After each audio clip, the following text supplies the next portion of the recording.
Alright guys, we're doing the next hired request on my list, number 15 on the current list. I've probably done well over 100 altogether, but this is the 15th one on the current list. Georgia on My Mind. Let me play a little bit of it for you.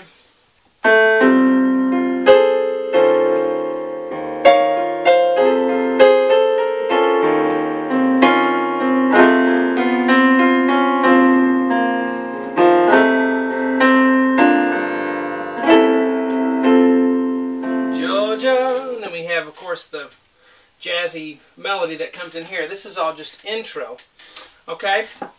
But if you've never seen my lessons before, hello, I'm Sean Cheek. Welcome to my Easy Piano Lessons. I always put the free part 1 on YouTube. I put the rest of the lessons for this piece on my website, webpianoteacher.com. If you're a member, you can view it on iPad, on iPhone, Google phone, Android operating system, all that good stuff. If you'd rather learn how to read notes instead of playing by ear with a whiteboard, learn how to read real music notation, SeanCheek.com is my other website, and that's where you can do that. On that site, you can download all of the music that I put on there, which is, it's not any popular songs. It's classical music, sight reading lessons that I created, flashcards you can download, little diagrams to help you learn how to read music. Anyway, that's on that site. If you'd rather have DVDs instead of the internet streaming videos, you can go to SeanCheekblog.com and click the custom DVD tab, or click the Sight Reading Bootcamp DVD tab for my Sight Reading Bootcamp DVD program. Best way to get in contact with me is Facebook. Just do a Facebook or on Twitter, a Facebook or Twitter search for Web Piano Teacher to follow me there. Anyway, here we go. This is an arrangement that the person that hired me gave me a YouTube video of just a guy and his friend looks like playing the bass, and they did an arrangement, a very nice arrangement of Georgia on My Mind. A lot of jazzy chords in this. The video is over 7 minutes long, so I'm not going to go through the whole video. I go through 2 times, so you get 2 variations of the verse, and then of course the bridge part. And at the end, I'm going to kind of show you how to play in this style, so you can play it, variations, because that's all that's going on in the video is the guy's playing variations of the same thing over and over. I'm going to show you the blues scale being used and how to play the chords, in the left hand with that improvising in the right. Kind of give you an idea of how to play in this style instead of just showing you what the guy's playing. I'm going to teach you to fish instead of just giving you fish, if that makes any sense to you. Okay, so here we go.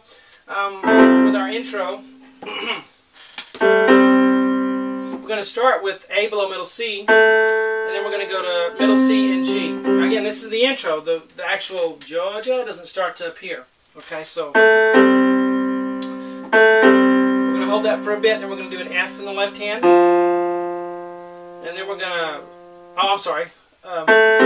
after we play that, we're going to go up higher. This F is higher. Okay? One of the shortcomings of the whiteboard is showing the octaves there, but so then we come up an octave to this F, and then we're going to go a high C with a G sharp, and we're going to flip it to A. That's a blues device. Okay, use 2 and 5, flip it to 3 on the A.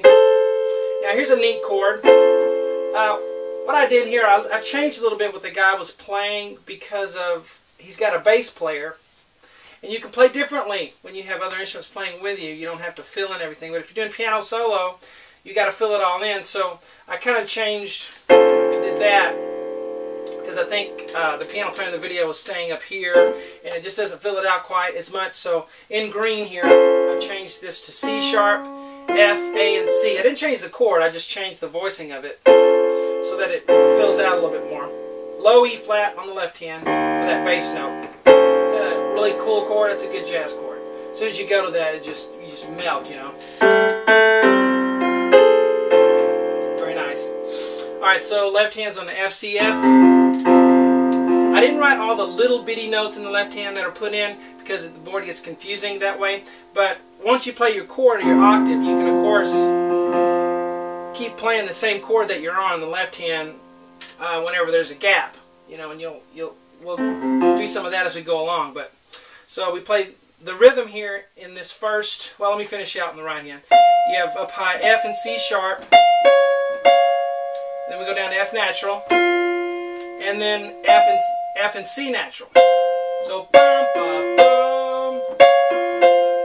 Okay, and this of course is low E flat on the left. Let's do the rhythm in this first box. Ready, go.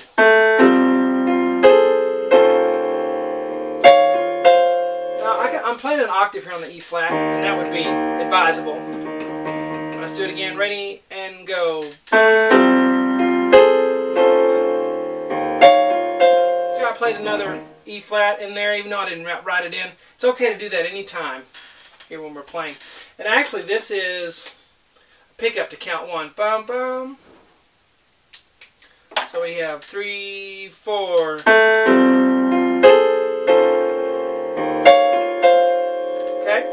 Now the second measure is going to go. I'm playing very strongly so you can hear all the notes clearly. And in the video, you know, he plays a little softer on certain notes to give it that, you know, nice touch. I don't do that typically in the lessons because you can't hear it, and so you wonder, did he play a note there or not? Especially on the keyboard where, you know, everything, you can't really have much touch control, right, on electronic keyboard as you can a real piano. So I'm playing really strongly, but you want to add some nice touch to it when you're playing at home. So, kind of did it softer. So you can't really hear it. For a lesson that doesn't work good. You want to hear every note, right? So I'm playing it strong. So we have this little flip thing again, C, natural, G sharp, flip to A, then down to F, and then C and G sharp together, then C and A, and then B flat. So right here it's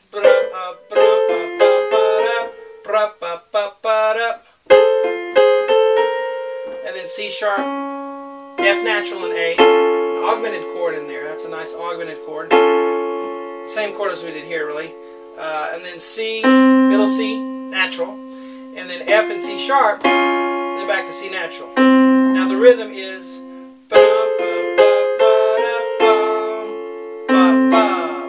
again.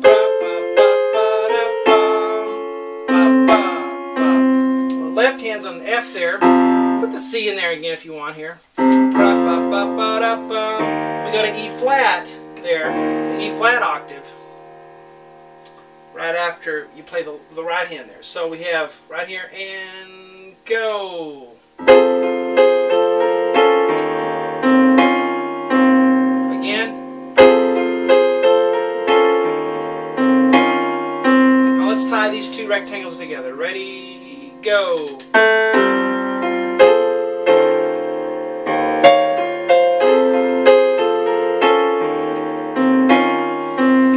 And that's all we can get in on this free part one. We'll finish this board on the website as well as the other boards to finish this piece. And hope you guys enjoy it. See you on the website.